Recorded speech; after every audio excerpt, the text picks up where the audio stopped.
Hi, my name is Franklin Lavoie, and I've done the seminal research on the sacred geography of Buffalo Niagara, which is also related with the sacred legends and mythologies of the Native American and early settlers.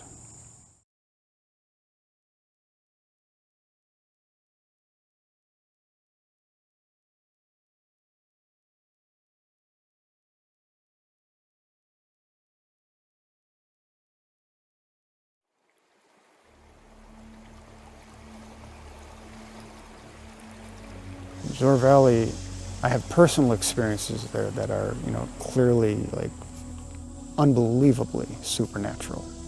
And I know other people who have had, supernatural experiences. And we learned that this was a sacred ground to the Native Americans. Margaret Wooster turned up legend and myth that this is where Tecumseh gave birth to Flint and Sapling, her sons, the good mind and the bad mind.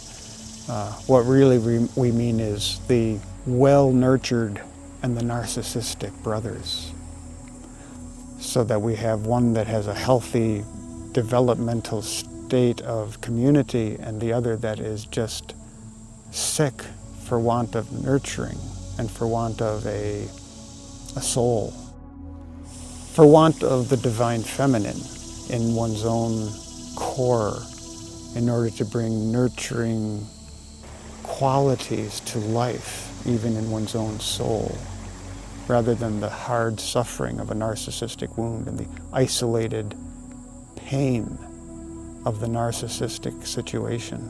Good mind and bad mind, the sons of Tecumseh. But they were born in Zoar Valley, according to the myth. About 3 weeks before the Harmonic Convergence, which was August 16 and 17, which was a really significant moment when New Age and spiritual communities across the globe went to sacred spaces and tried to ask for assistance. Really ostensibly it was for the next 26 years, so that when we got to 2012, the Great Baktun, the change of the Mayan calendar, we would have used those 26 years to transform human culture and become part of nature again, become an ally, an awakened an awakened community, aware of the soul of the world, that it's an intelligence. I had had experiences in Zoar Valley years before, in the 1975, 76, 77, 78. It was 1987. I was undergoing a kind of initiation, putting myself through hell, a psychological burden, great suffering, great delusion, but archetypal hero's journey. Asking myself, what am I doing for the Harmonic Convergence? Because I was really, deeply called to do something. And it was at the heart of my soul. And I just took off and drove to Zoar Valley and went to the Valentine Flats, to the sacred meander. It looks like a sphinx. It's a triangle, a tetrahedron, a fire mountain at the heart of the Valentine Flats. And prayed for a sign. And everything's a sign. What sign? And I saw a rock, and I saw what reminded me of a spiral on the rock. And I thought, a tornado. Show me a tornado.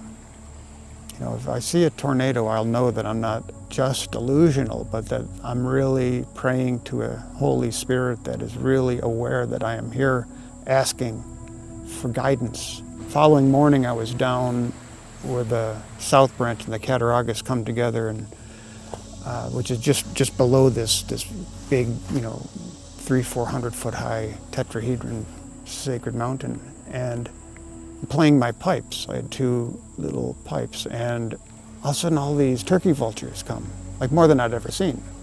30 or 40 turkey vultures circling overhead, and I thought, wow, they're coming to hear my pipes. And then fantastic clouds, and I'm seeing faces in the clouds again, and they're beautiful, beings, and I'm thinking, thank you, these immortal things in the higher world that are doing work in order to hold the world together, And there are these jet black columns stretching across the sky like tubes. They kind of twisted around, and there was a giant mushroom, and as big as a mountain, and sitting on the mushroom was a humanoid with like a sharp nose and pointed ears, bald head, sitting there on the mushroom, like with its hands between its knees, just staring at me. There's lightning coming out of this thing. And I was just like, I can't run.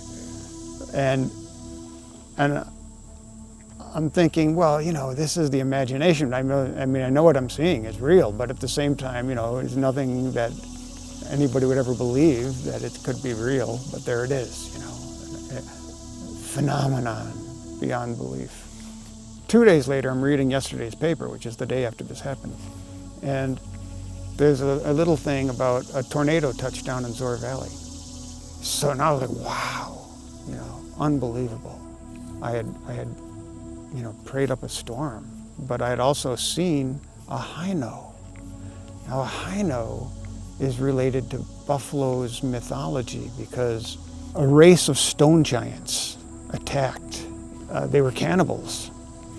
These are the